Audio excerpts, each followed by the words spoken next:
성탄절 앞두고 있지만 저희가 에베소서 말씀을 2019년도까지 마칠 수 있을 것 같습니다.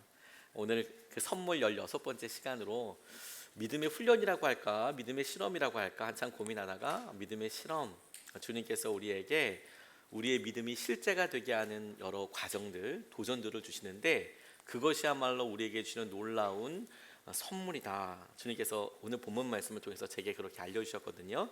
우리가 그 말씀을 좀 같이 여러분들과 나누고 싶습니다. 소설가 박범신 씨를 아시리라고 싶어요. 워낙 유명한 소설가이기도 했지만 최근에 사람들에게 많이 더 회자가 됐던 것은 은교라는 글을 쓰셔서 그 원작자이기 때문에 유명해진 그런 분입니다. 하지만 그 글 이전에 본인이 많이 유명한 그런 작가였지만 꽤 오랜 기간 동안 절필을 하셨었어요. 내가 글을 쓰지 않겠다고 이야기하다가 돌아온 작품들이 이제 사람들에게 더더더 많이 알려지게 되는 그런 계기가 됐습니다. 이분이 사랑하는 딸이 한 명 있으셨나 봐요. 그리고 굉장히 가정적이고요. 그래서 아주 기가 막히게 금이야 오기야 이렇게 키워가지고 막 지내다 보니까 아빠랑 흉어물이 없었대요. 문자도 보내고 뭐 물어보기도 하고 이런데 세상에 어느 날 아빠 오빠 하다가 어느 순간에 아빠가 오빠로 바뀌고 오빠 오빠 하다가 그 오빠랑 같이 살게 되잖아요. 결혼을 아주 열정적인 연애를 하더니 결혼을 하더래요. 그 아빠 입장에서는 다 도둑놈 같고 다 나쁜 놈 같지만 그래도 딸이 좋아한다고 사랑한다고 선택한 거니까 아주 마음이 아쉽지만 결혼을 시켰답니다. 유난히 애정이 깊은 그 딸과 함께 있겠다가 그래도 네가 힘든 길처럼 보이지만 그 길 간단히 잘 가라 축복해 줬대요. 근데 하루는 밤에 딸에게서 문자가 이렇게 왔답니다. 그리고 문자가 굉장히 심플하고 한 문장으로 딱 끝나 있는데 그게 뭐였냐면 사랑의 끝에는 무엇이 있어요? 이렇게 왔다는 거예요. 사랑의 끝에는 뭐가 있어요? 이렇게 물어보더래요. 그러니까 글 쓰는 이분이 이게 딱 보니까 뭐 이모티콘 같은 것도 없고 그냥 웃음 이런 것도 없고 사랑의 끝에는 뭐가 있어요? 이런 질문을 우리 딸이 이 밤에 왜 할까? 이런 생각을 해보다 보니까 막 상상되는 게 있지 않습니까? 어렵구나 이 녀석. 부부가 이제 처음에 친밀해지고 여러 조정 기간을 겪으면서 한바탕 했겠다 이런 생각이 확 들더래요. 그러니까 속이 너무너무 상하는 거죠. 속상하게도 하고 당장 전화해서 막 이렇게 할까 하다가 또 얘가 결혼해서 잘 해보려고 하는 과정이고 그런 기간이 필요할 수도 있는데 싶어서 고민을 많이 하셨나 봐요. 본인이 막 밤에 너무 힘들어서 우리 딸이 상처받았나 보다, 심각하게 상처받았나 보다, 밤을 잠을 잘 수가 없었답니다. 그리고 딸이 그렇게 보냈으니까 사랑의 끝에는 무엇이 있어요? 이렇게 대답하니까 본인이 진짜 고민을 많이 하다가 딸한테 이렇게 문자를 보냈대요. 사랑의 완성이 있겠니? 본인에게 살면서 사랑의 완성이 있겠니? 이렇게 보냈대요. 그런 답장을 했는데 밤새 걱정도 되죠. 딸한테 답도 없고 무슨 일이 있는지도 모르고 이분은 밤에 잠을 한숨도 못 잠으셨대요. 이렇게 걱정이 돼서 아침이 되니까 이제 아내분한테 이렇게 이야기했대요. 밤에 딸한테 문자가 왔는데 사랑의 끝에는 뭐가 있냐고 물어보더라. 내가 이렇게 보냈는데 당신이라면 뭘 보낼 거야? 그랬더니 아주 단호하게 딱 이렇게 이야기하더라는 거예요. 사랑의 끝에는 무엇이 있어요? 이렇게 질문하는데 이 아내는 사랑의 끝에는 사랑이 있지. 사랑의 끝에는 사랑이 있지. 이렇게 이야기하더라는 거예요. 그래서 다시 딸한테 문자를 보냈대요. 엄마가 그러는데 사랑의 끝엔 사랑이 있대. 그랬더니 딸한테 답이 왔답니다. 어제 아빠 말은 하나도 위로가 안 됐는데 엄마 말에 힘이 난다. 웃음. 사랑의 끝에 사랑이 있다고 믿는 여자는 어떤 어려움도 이겨내는 것 같아요. 사랑에 있어서 단 한 번도 아내를 이겨본 적이 없어요. 이렇게 이 박범신 씨가 이야기하더라고요. 저는 이 말씀이 이 박범신 씨의 얘기하고 똑같이 우리 말씀의 단어만 바뀌어서 이런 질문을 해보게 됐어요. 믿음의 끝에는 뭐가 있을까요? 우리가 2019년도를 보내고 믿음으로 살아온 한 해를 보내고 감사하면서 마무리해 가고 있고 이것이 감사야, 이것이 이루신 일이야 라고 이야기하는데 여전히 우리 가운데 기도 제목들도 있고 어려운 일도 있잖아요. 그럼 여러분 이 믿음의 그 다음에는 뭐가 있을까요? 믿음의 끝에는 뭐가 있을까요? 저는 믿음의 끝에는 당연히 믿음이 있다고 생각이 들었어요. 우리가 어려운 일들로 인하여서 주님을 찾게도 되고 기도하게도 되고 그 믿음의 놀라운 결과들을 마주하게도 되지만, 주님께서 그런 믿음의 여러 일들이 이어져서 우리에게 어려운 일들과 힘든 일 앞에서도 주님을 신뢰할 수 있는, 신뢰하게 되는 진짜 믿음을 주고 계시거든요. 그래서 지나온 이 믿음의 결단들이 하나도 버리는 것이 없이 주님을 더 많이 신뢰하게 되고 더 많이 의지하게 되는 기준이 되고 통로가 되었던 것 같아요. 그렇게 보니까 오늘 우리 말씀에 주님께서 종에게, 그리고 주님께서 주인에게 너희들이 살 때 꼭 지켜야 될 기준에 대해서 이야기하시는 말씀이, 우리의 삶에서 가족이 아닌, 다시 말해서 결혼을 해서 이루어지거나 혈연으로 부모 자식으로 이루어져서 우리가 선택한 것이 아닌 그런 관계들은 조금 더 다르겠지만, 사실 대부분의 관계는 이렇게 목적이나 혹은 이익이나 필요에 따라서, 심지어 계약에 따라서 만나고 그리고 활동하지 않습니까? 그렇게 맞은 모든 사람들 통해서 이루어진 관계에 주님께서 이것을 선물이라고, 왜 선물이 되느냐? 그것이 주님을 닮아가게 되고 주님을 알아가게 되는 중요한 과정이 되기 때문에, 믿음을 쓰는 과정이 되기 때문에 이것이 선물이구나, 이렇게 말씀하신다고 생각하게 됐어요. 오늘 첫 번째 5절에서부터 7절까지 말씀을 같이 보고 싶습니다. 종으로 있는 이 여러분 두려움과 떨림과 성실한 마음으로 육신의 주인에게 순종하십시오. 그리스도께 하듯이 해야 합니다. 사람을 기쁘게 하는 자들처럼 눈가림으로 하지 말고 그리스도의 종답게 진심으로 하나님의 뜻을 실천하십시오. 사람에게가 아니라 주님께 하듯이 기쁜 마음으로 섬기십시오. 이렇게 말하고 있습니다. 에베소서 말씀을 듣고 있는 이 에베소 교인들은 거의 다 이 종되니 여러분에 해당되는 사람이었습니다. 일단 정치적으로 그랬어요. 유대라는 나라가 이미 로마에 의해서 정복된 나라였고 속국 속주였습니다. 속국에서 이제 한 로마의 주 지방이 되어서 다스림을 받고 있었거든요. 그러니까 전쟁에서 진 나라의 사람들이 경제적으로 잘 살 수 있는 사람이 많지 않았습니다. 그러니까 대부분의 사람들이 노예처럼 살고 있었고 실제 삶이 그렇게 가난하고 피폐했어요. 그래서 돈으로 팔려가기도 하고 어쩔 수 없이 경제적인 종속 관계에 의해서 주인 되는 사람 혹은 그 땅이나 무언가를 갖고 있는 사람에게 매여서 살 수밖에 없었거든요. 그런데 그 종되니 여러분, 그들에게 말씀하시면서 너희들이 그런 경제적인 상황들, 형편들이 나아지는 것, 어떻게 하면 나아지게 되고 어떻게 하면 사라지게 되는가에 대해서 말씀하시는 게 아니라, 오히려 그런 일들이 너희들에게 있어서는 주님께 하듯이 하고 주님께 하듯이 순종하듯이 하여서 기쁨이 되도록 하게 되는 훈련 과정이라고 말씀하고 계시는 거예요. 이상하죠. 우리를 힘들게 하는 거래처의 그 사람 때문에, 함께 사무실에 있는 그 사람 때문에, 심지어 윗집, 아랫집, 참 이게 뭐 빨리 이사 갔으면 좋겠다 싶을 정도로 어렵게 하는 사람들이 이게 해결이 빨리 되기를 원하지만, 주님께서는 오늘 말씀을 통하여 우리에게 꼭 집어서 그 사람들이 너희에게 하는 것을 통하여 그리스도에게 주님께 순종하듯이 하여서 그것이 너희들이 주님을 닮아가는 통로가 되게 하고 과정이 되게 하라, 이렇게 말씀하고 계세요. 우리가 주님을 기쁘시게 하는 삶이 우리가 어떤 직위를 갖게 되고 얼마만큼의 소유를 가져서 되는 게 아닙니다. 우리가 주님을 기쁘시게 하는 삶은 우리가 어떤 마음으로 그 사람을 대하고 우리의 직위가, 우리의 형편이 어떻든지 간에 어떤 마음으로 고백하고 만나는지에 따라서 주님께는 기쁨이 되고 은혜가 되고 능력이 된다라고 말씀하고 계시는 거예요. 그게 놀랍지 않습니까? 갈라디아서 5장 22절 23절 말씀에 보면 성령의 9가지 열매가 나와요. 사의와 오자양 충원절 이렇게 나오잖아요. 사랑과 희락과 자비와, 이걸 세번역 성경에는 조금 단어가 바뀌어서 조금 제가 세번역 성경을 외우니까 조금 어렵더라고요.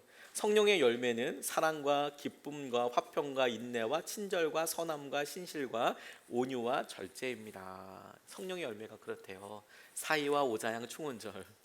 그런데 여러분, 성령의 열매가 무슨 맛인지는 모르겠지만 이게 열매라고 한다면 적어도 이 열매는 이 다른 사람들을 위해서 맺게 되는 거거든요. 다른 사람들이 혜택을 받게 되는 거예요. 그 나무가 그걸 누릴 수 있는 게 아니고요. 그 열매를 통해서 다른 사람들이 맛보고 기쁘고 우리가 맺은 충성과 우리가 맺은 절제와 온유를 통해서 그 혜택을 누리게 되는 거거든요. 그게 기쁨이고 주님께서 우리에게 닮아가게 하시는 통로라고 말씀하시는 거예요. 처음에 개척을 준비할 때 주님께서 제게 주님과 기도하는 시간을 이렇게 말씀 요구하시면서 순종해서 기도할 때 제게 제 마음에 깊숙이 있는 두려움을 드러내셔서라고 말씀을 드렸습니다. 처음으로 주님 앞에 드렸던 첫 번째 기도 제목이 1년 후에 어떻게 될까? 이게 너무 두려웠어요. 1년 후에 파송 선교사분들이 다 복귀하고 나서 우리 부부만 남으면 어떻게 될까? 이게 진짜 큰 두려움이더라고요. 근데 주님께서 제게 바로 기도하자마자 서론 결론 빼고 바로 단 하나로 빡 무엇이 제 삶에 있어서 중요한 것인가?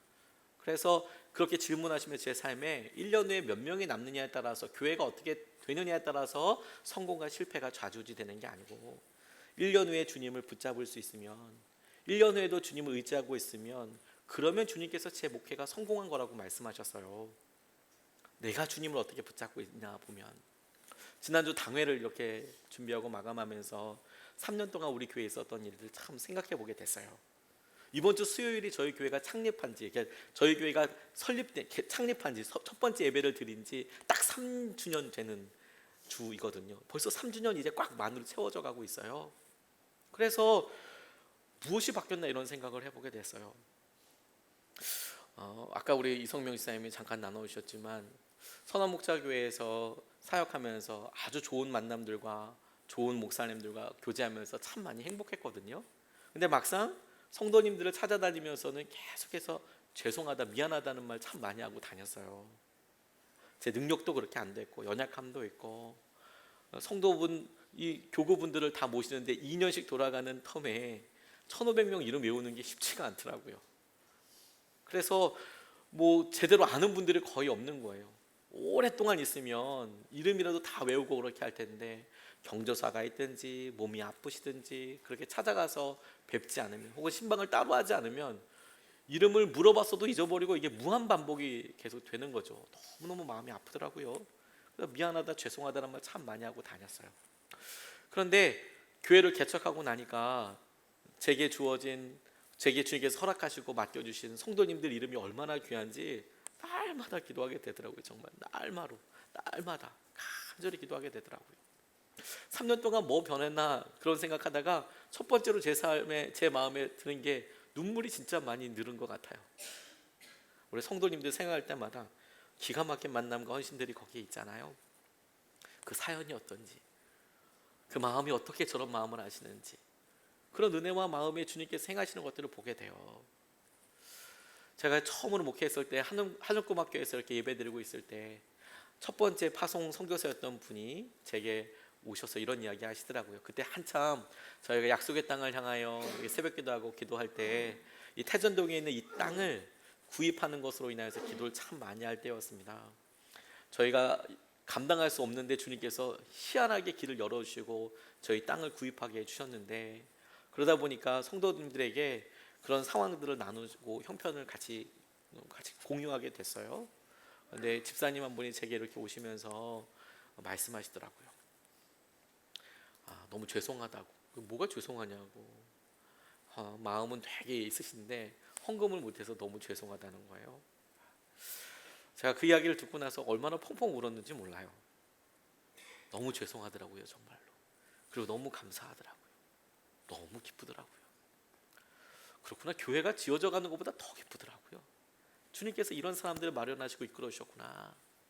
근데 그렇게 만나게 되고 그런 진심들과 함께하면서 제게 있었던 변화들을 보니까 어떤 때는 어렵고 힘들고 그런 삶도 분명히 있었지만 그런 과정을 통해서 주님을 더 닮아가는 거더라고요. 주님의 종이 되어가는 과정이더라고요. 진짜 종이 되는 거구나. 주님께서 우리에게 어려운 힘든 일들을 통해서 우리에게 주님께서 하시는 은혜에 대해서 말씀하시고 주님을 놀랍게 의지할 수 있도록 우리를 닮아가시는 과정인 거구나. 그래서 개척하면서 믿음을 써서 주님께서 넘어가게 하실 때마다 그 일이 해결됐네, 그렇게 끝난 게 아니라 그 일이 해결되는 것을 통해서 주님을 더 신뢰할 수 있게 되어 가더라고요. 그게 그리스도의 종이 되는 훈련. 누구에게 하든지 누구에게 대하든지 주님께서 이끌어 주시는 대로 반응하게 되는 놀라운 통로가 되는 것이라는 것을 알게 됐어요. 그런데 이렇게 우리가 말씀 붙잡고 나면 우리 안에 내심 손해보는 것 같은, 억울한 것 같은 그런 느낌이 들 때가 있어요. 여전히 삶은 힘든데, 주님께 대하듯이 기쁨으로 하는데, 주님이 기뻐하시다는 것도 알겠는데, 그런데 그럼 내 삶은 날마다 이렇게 힘들고 어려워야만 하는 거냐? 그 사람에게 계속 참기만 해야 하는 거냐? 이제 그렇게 질문하실 수 있잖아요. 근데 이 일이 주님은 우리에게 결코 손해되는 일이 아니라고 말씀하세요. 8절 말씀에 이렇게 나와 있습니다. 선한 일을 하는 사람은 종이든지 자유인이든지 각각 그 갚음을 주님께로부터 받게 됨을 여러분은 아십시오. 각각 그 갚음을 주님께로부터 받게 됨을 알고 계시다고. 주님께서 여러분들에게 선한 일에 대해서 반드시 갚아주실 것이다, 이렇게 말씀하시는 거예요. 우리를 설명하는 것이 우리가 갖고 있는 돈이 아닙니다. 우리의 형편과 우리를 설명할 수 있는 일이 우리가 살고 있는 아파트나 집의 사이즈가 아니에요. 우리가 어떤 직장에 다니고 있고, 우리 자녀들이 얼마나 공부를 하고 있고, 어느 학교를 다니고 있고, 내가 어떤 어떤 직업을 선택하느냐에 따라서 우리가 결정되는 게 아닙니다. 그런 일들은 우리에게 3년 후, 5년 후의 모습도 제대로 설명해 주지 못해요. 지금 내가 그 일을 하고 있을 뿐이고, 지금 내가 그 일에 연관되어 있을 뿐이지 언제 끊어질지 모르는 일들입니다.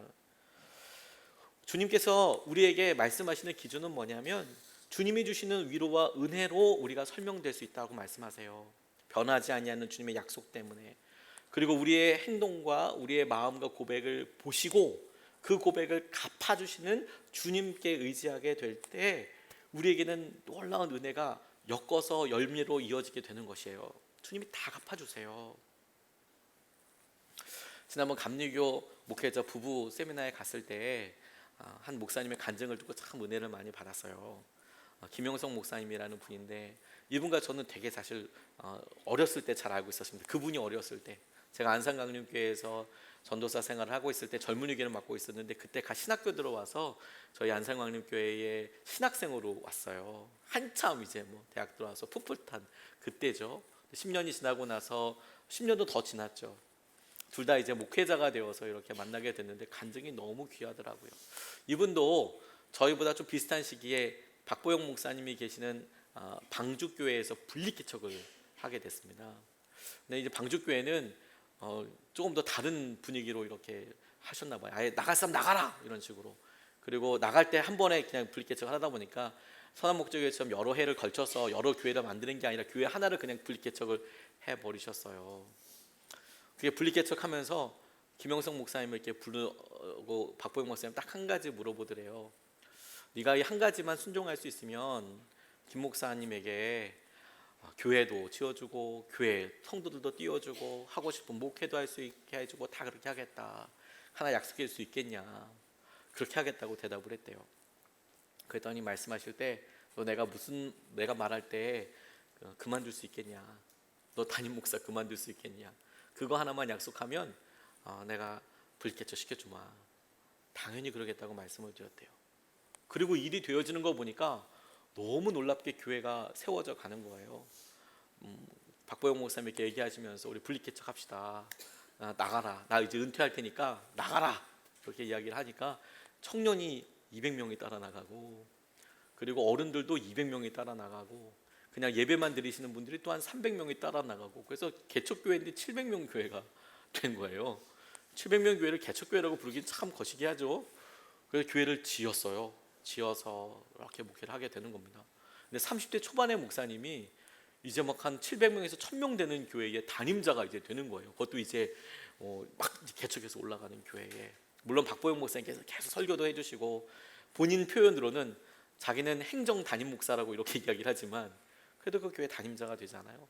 이 은혜가 웬일인가 이런 생각이 너무 궁금했대요. 왜 내게 이런 일을 이렇게 허락해 주시는 건가 너무 궁금했는데, 박보영 목사님이 설립 예배 드릴 때 말씀을 하시더래요. 설립 예배 드릴 때 자기도 너무 궁금했는데 왜 나를 여기에 담임자로 부르셨나, 박보영 목사님이 이렇게 얘기하시더래요.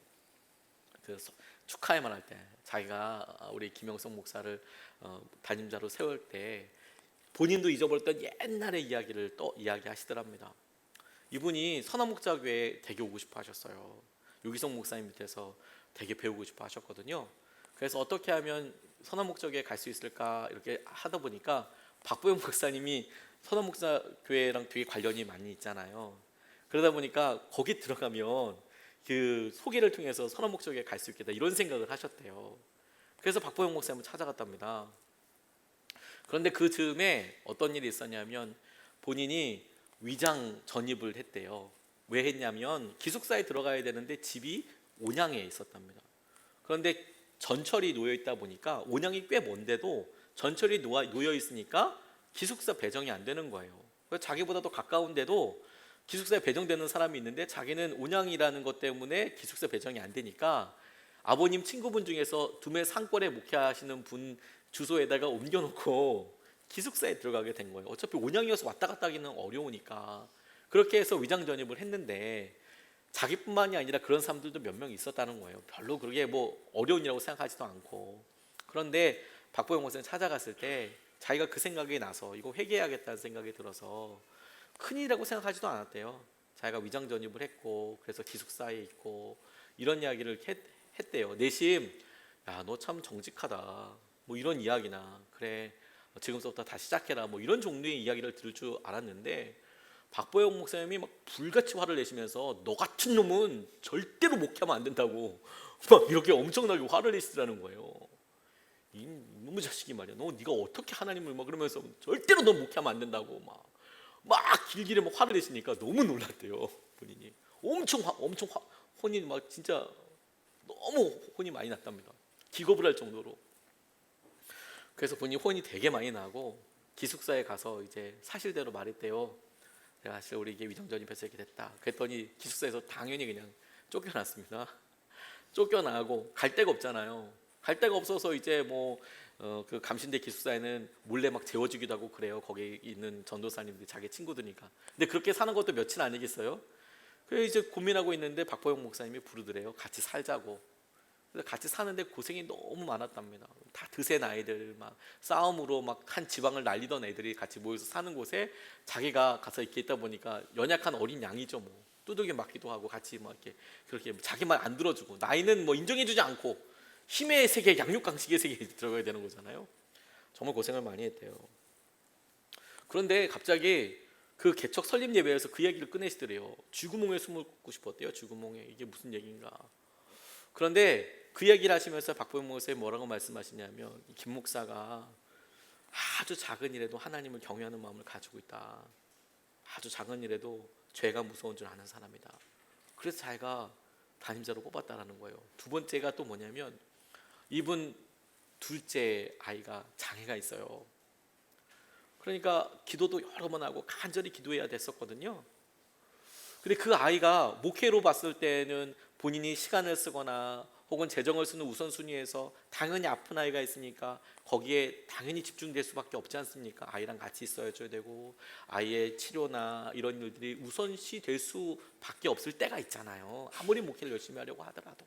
그러니까 짐이다 싶을 때도 있지만 아이가 당장 생명이 경각에 달려있거나 이러면 어떡합니까? 거기에 매달려 있어야죠. 근데 그 이야기를 하시더라는 거예요. 우리 김 목사는 둘째 아이가 장애가 있고 너무 아픈데 그래서 하나님이 얼마나 두려운 분인지 안다. 하나님을 바짝 붙잡고 있다. 그 둘째 아이 때문에. 자기가 봤을 때는 목회에 마이너스이고 목회에 오히려 손해라고 생각되는 일들을 이야기하시면서 그래서 주님을 두려워하기 때문에 본인이 이런 개척 설립할 때 담임자로 생각하게 되었다. 이렇게 이야기하시더라고요. 주님이 우리가 하시는 작은 일, 우리가 주님 앞에 드리는 선한 일 잊어버리지 않으세요. 주님께서 우리가 하는 여러 일들에 직접 말씀하시고 직접 주님의 놀라운 은혜를 덧입게 알려주세요. 그게 능력이고 그게 축복인 거거든요. 우리가 믿고 있는 게 바로 그거예요. 주님께서 선한 일을 하는 사람들 절대로 잊어버리지 않으신다고요. 마태복음 5장 11절로 12절 말씀에 보면 너희가 나 때문에 모욕을 당하고 박해를 받고 터무니없는 말로 온갖 비난을 받으면 복이 있다. 너희는 기뻐하고 즐거워하여라. 하늘에서 받을 너희의 상이 크기 때문이다. 나 때문에 모욕을 당하고 박해를 받고 터무니없는 말로 온갖 비난을 받으면 복이 있다. 터무니없는 말로 온갖 비난을 받으면 복이 있다. 터무니없는 말로. 억울하죠, 억울하죠. 근데 주님은 우리가 주님 때문에 당하는 터무니없는 일들, 불편함, 이것을 잊지 않으시겠대요. 그리고 복이 있다라고 말씀하고 계세요. 그러니까 우리가 주님 앞에 하나님 지금 나의 삶은 복이 하나도 없어요 라고 생각하고 말하기 전에, 그럼 주님께서 우리에게 복 주실 그런 거리가 있는지, 우리가 주님을 위해서 무엇을 하고 있는지, 그게 정말 중요하고 의미 있는 도전 아니겠습니까? 이번 당회를 준비하면서 교회 여러 섬김들을 놓고 이제 기도하게 됐어요. 계속 이렇게 1년을 섬겨주시니까 힘들고 어렵고 형편들이 또 바뀌게 되니까 사역을 내려놓으실 수 있잖아요. 그리고 사역이 또 바뀌실 수도 있어요. 그러다 보니까 이게 만만치가 않네요. 거기에 어떻게 넣어드리고 어느 섬김이 필요하고 그런 분들이 참 많지 않아요. 형편들을 다 아니까요. 저는 그거 다 소중한 의견이라고 생각이 듭니다. 그런데 우리 이은혜 집사님이랑 같이 이야기를 하게 됐습니다. 잘 모르시는 분들도 계시지만 우리 이은혜 집사님이 암으로 인하여서 항암 받으신 지 이제 오래되셨죠. 아주 오래되셨습니다. 아주 오래되셨어요. 직장생활 열심히 하시다가 항암 치료 받기 시작하시면서 교회를 거의 못 나오셨죠. 그래서 어렵게 힘들게 지금 고비고비들 넘고 계십니다. 그래서 주일마다, 저는 새벽마다 기도하고 있어요. 우리 암 때문에 기도하고 있는 분들을 정말 간절히 기도합니다. 우리 이은혜 집사님도 그렇고 우리 이정희 집사님도 그렇고, 그리고 최근에는 우리 조말래 성도님이라고 췌장암 갑자기 우리 어머님 한 분이 또 그렇게 암으로 또 이렇게 있고, 그리고 전중호 선생님도 같이 암, 나이가 있으시지만 같이 기도하고 있고, 그리고 최근에는 우리 이영미 집사님을 놓고 또 이영미 자매님을 놓고 간절히 기도하고 있어요. 하나님께서 하신 은혜를 달라고.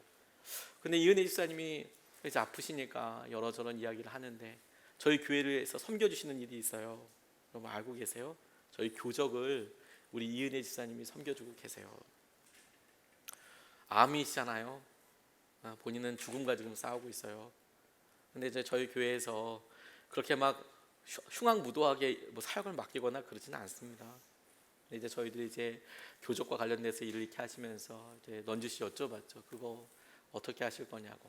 그랬더니 이은혜 집사님이 자기가 교회 매주마다 몸이 아프시니까 항암을 이제 7차 8차 가면서 몸이 이제 아프시니까 교회는 나오지 못해도 자기가 우리 교회에 이렇게 몸을 담고 있는데 이거라도 하지 않으면 어떻게 되겠냐고. 그래서 항암 이렇게 받으시면서 집에다 노트북 두시고 교적을 그렇게 하시겠다는 거예요. 내년에도 교적을 그렇게 하시겠다고. 너무 감사하더라고요. 너무 기쁘더라고요. 하나님께서 그 마음을 아신다는 생각이 들었어요. 그리고 주님께서 갚아주신다는 생각이 들었습니다. 주님께서 반드시 갚아주실 거다. 반드시. 그게 무슨 누구에게 고맙고 감사하고 교회에서 필요한 일을 보고 이게 아니고 그분이 주님 앞에 반응할 수 있는 최선이라는 생각이 제게 들었어요. 내가 힘들고 아파서 뭐 10m도 30m도 움직이지 못할 만큼 어려울 때가 있어도 내가 주님께서 내게 원하시는 것이라면 그것을 붙잡고 의지하는 거, 그런 것들 주님께서는 갚아주시겠다라고 말씀하고 계시는 거거든요. 그러니까 우리가 두려워하지 않고 후회하지 않고 주님께서 하신 은혜를 향하여서 우리가 나아가게 되는 거예요. 기쁨이 되는 것이죠. 순종하는 것이죠.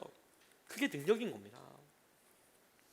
그런 우리에게 주님께서 한 걸음 더 나아가 기억해야 될 기준 한 가지를 더 말씀하고 계세요.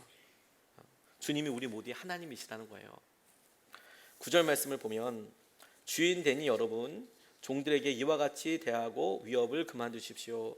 그들의 주님이시요 여러분의 주님이신 분께서 하늘에 계신다는 것과 주님께서는 사람을 차별하여 대하지 않으신다는 것을 여러분은 아십시오. 주님이신 분께서 하늘에 계신다는 것과 주님께서는 사람을 차별하여 대하지 않으신다는 것을 여러분 꼭 기억하십시오. 이렇게 이야기해요. 우리가 어느 순간에 여러 복잡한 시대를 살고 있게 되죠. 그래서 직장에서 날마다 우리가 을이라고 생각합니다. 우리를 힘들게 하는 그분이 있어서 내가 늘 어렵고 힘들다고 이야기합니다. 때로는 경제적인 종속관계도 있어요. 그래서 돈을 지불하는 사람들이 큰 소리 내고 크레임도 하고, 그리고 그 앞에서 어쩔 수 없이 우리가 참 힘이 없고 연약하고 때로는 참 비굴하다 싶을 정도로 마음이 꺾일 때도 사실 있지요. 그런데 조금 더 마음을 더 깊이 들어가서 한번 스스로 물어봐야 되겠어요. 그럼 우리는 누구에게 갑인 적은 없는가 하는 것이죠. 우리는 누군가에게 있어서 누구를 용서할 수 있는 기회나 영향력을 줄 수 있는 기회나 그런 일들이 의외로 있지 않겠냐는 겁니다. 하다못해 여러분 택배라든지 내가 이것을 받고 귀한 섬김을 한 거잖아요. 여러 미스가 있을 수도 있고, 혹은 우리의 삶에 만나는 학부형으로서, 그리고 주위에 있는 사람들과의 만남으로서 당연히 우리가 찾을 수 있는 권리도 있고 그렇게 하는 것이 옳다고 이야기할 수도 있겠죠. 그걸 틀렸다 맞았다라고 이야기하고 싶은 것이 아니라 주님께서 그런 일들을 통하여 우리에게 기억하라는 거예요. 우리가 은혜를 받은 사람이고 용서받은 죄인이잖아요. 근데 우리가 은혜 받았다는 사실, 은혜를 잊고 있다는 사실과 용서받았다는 사실을 잊어버리고 나는 괜찮아, 나는 나아졌어, 나는 이런 자격이 있어라고 이야기하는 순간 다른 사람들에게 의외로 꽤 잔혹한, 오히려 꽤 가혹한 기준을 들이대어 왜 그게 당신은 안 되냐고, 내가 돈 냈는데 왜 당신은 나한테 그렇게 못 해주냐고. 근데 주님이 이 말씀을 통해서 우리에게 환기시키는 것이 그들이 기도하는 사람, 우리가 살아간다고 고백하는 그분이 다른 사람이 아니라는 거예요. 똑같은 주님, 똑같은 하나님 앞에 있다라는 것이죠. 그걸 기억해라. 너에게 은혜를 베풀어 주시듯 주님께서 다른 사람들에게도 똑같이 하나님이시고 은혜를 베풀어 주시는 것을 기억하여라. 그 은혜 가운데 사로잡혀 있는 사람은 전혀 다른 행동과 말을 할 수밖에 없게 되는 것이죠. 오래전 이야기입니다. 우리나라 초대교회에 있었던 일인데 재미있는 신문 기사들이 있어요. 제가 여러분에게 소개해드리고 싶어요. 신학월보라는 곳에 1903년 7월에 실렸던 글입니다.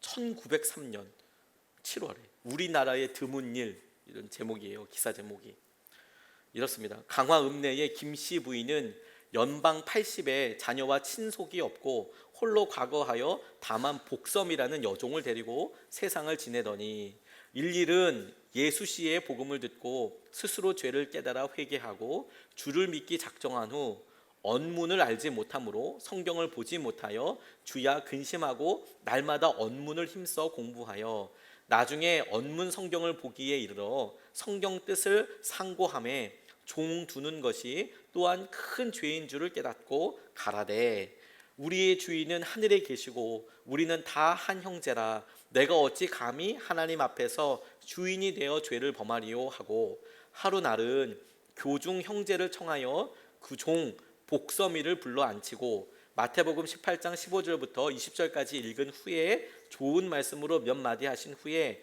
종 문서를 불사르고 그 종에게 일러 가라되 내가 금일부터는 너를 종으로 알지 않고 내 딸로 아노라 하고 주일마다 한 가지로 예배당에 열심으로 다니시니 종 되던 여자가 기쁜 마음이 충만하여 친어머니 같이 섬기며 날마다 온 집안이 화목한 것이 충만하니 하나님께 만만 감사할 일이로다. 이렇게 나와 있어요. 1900년 6월 6일 대한 그리스도인 회보에는 이런 글도 있습니다.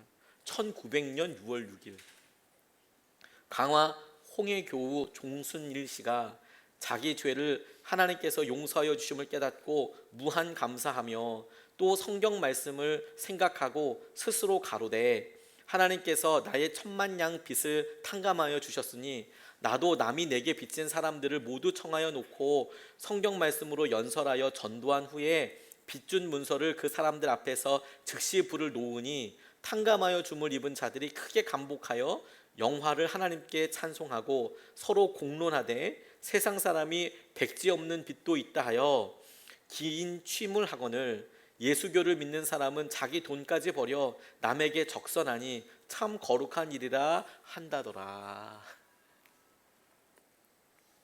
우리가 은혜 입은 사람이라는 거, 우리가 주님께서 용서함 받은 사람, 그 마음을 가지고 있다는 거, 주님께서 그거 기억하라는 거예요. 저 목회자 자녀로 자라면서 주님 만나기 참 어려운 길을 돌아왔습니다. 주님 만나고 나니까 참 되게 어리석었던 것 같아요. 너무 가까운 길을 진짜 엄청 돌아서 왔습니다. 주님이 한 번도 저를 떠나지 않고 제 옆에 항상 함께 하셨는데 저는 그 길을 뭐 그렇게 고난과 어려움을 다 겪어가며 그렇게 왔는지 모르겠어요. 만나고 나니까 예수님 만나는 게 세상에서 제일 쉬운 일 가운데 한 가지더라고요. 주님께 마음을 열면 주님께서 우리 가운데 오시니까 근데 그거 단순한 거 깨달을 때까지 정말 힘들었어요. 그런데 여러분, 그 다음에 진짜 힘들었던 게 뭔지 아십니까? 제 안에 계신 예수님, 제 안에 계신 성령님은 너무도 잘 알겠는데, 저랑 같이 일하는 사역자, 저랑 같이 함께 말하는 사람, 그 사람 가운데 일하시는 성령님이, 그 성령님께서 그 사람을 바꾼다는 거, 그 사람의 성품을 만지신다는 거, 그거 믿는 거는 진짜 힘들었더라고요. 그게 믿어지는 데는 제가 변하는 것보다 훨씬 더 커다란 믿음이 필요한 것처럼 느껴지고 고난처럼 여겨지더라고요. 그런데 주님께서 가만 생각해 보면 저 같은 사람도 바꿔주셨는데 그 사람을 안 바꿔주실 이유도 없고 오히려 더 놀라운 은혜와 충만함으로 쓰시겠다는 생각이 들더라고요. 그게 복음이고 그게 능력 아니겠습니까? 주님께서 말씀하시는 거예요. 그래서 모두의 하나님이시다. 주님은 너의 주님이듯 그 사람에게도 주님이니까 너 사람 대할 때 그 사람이 기도할 것, 그 사람을 사랑하시는 그 주님 기억하고 말하고 행동해라 라고 말씀하시는 것이죠. 이런 행동들이 우리의 삶에서 가장 많이 만나는 여러 상황들입니다. 일주일 동안 여러분 살면서 우리가 아주 소소하게 만나는 만남들을 떠올려 보세요. 전화도 만남 아닙니까? 얼굴을 대면하진 않아도 전화로 그 사람 한 사람의 인격과 만납니다. 이야기합니다. 그래서 내 의견을 말하기도 합니다. 그래서 때로는 우리가 을이 될 때도 있고 때로는 갑이 될 때도 있죠. 기억해 보라는 거예요. 그런 일을 통해서 주님께서 우리를 주님을 닮은 사람으로 믿음의 실험, 믿음의 훈련을 가게 하신다는 거예요. 그래서 우리를 변화시켜 가신다는 겁니다. 그게 놀라운 능력이라는 거예요. 그게 선물이라는 겁니다. 우리가 여전히 그 실험 가운데 있으면, 여전히 그 훈련 가운데 있으면 주님께서 우리를 만지시고 붙잡아 주시는 것이죠. 제가 마라톤 뛰었을 때, 마라톤 뛰면 제일 힘든 게 뭐냐면 처음에 뛸 때 내가 돈 내고 이 짓을 왜 했을까 이런 생각이 제일 많이 들고요. 그 참가비를 내야 되거든요. 진짜 힘들어요. 근데 그것보다 더 힘들었던 건 뭐냐면 한 30km 넘어가면 배가 되게 고프거든요. 그 42.1km 뛰려고 그러면 뭘 먹고 뛰면 다 토합니다. 이게 막 운동을 과도하게 하니까. 그래서 물 조금 먹고 뛰거든요. 그러니까 한 30km 뛰면 땀도 많이 나고, 그러니까 목도 마르지만 몸이 너무 배가 고파요. 저 같은 사람은 너무 배가 고파요. 그러니까 30 몇 킬로 되면 바나나를 갖다 놔요. 바나나를. 뛰어갔는데 세상에 앞에 있는 사람들이 하나씩만 먹어야 되는데 한 5개씩 한 손씩 먹고 가나 봐요. 남은 게 아무것도 없는 거예요. 분명히 드랍한 사람 되게 많을 텐데 다 먹었어요, 이 사람들이. 제가 갔더니 그래서 쓰레기통 뒤지고 혹시 먹다 버린 거라도 있으면 너무 배고파가지고 진짜 배신감 느꼈습니다. 그 사람들한테 이 말씀 읽어줬었어야 됐어요.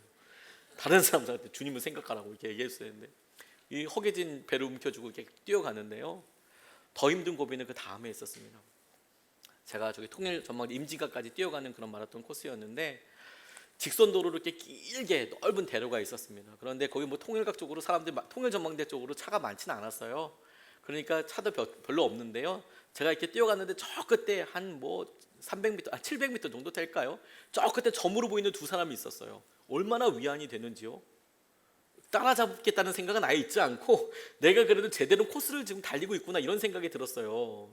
그러니까 이제 달리고 있는데 한참 뛰고 있는데 제 옆에 차가 버스가 한 대 딱 섰습니다. 그리고 문이 쫙 열리면서 저속으로 이제 같이 가는 거죠. 저한테 운전기사분이 말을 걸어오셨어요. 아저씨, 네, 그랬더니 뛸 거예요 끝까지?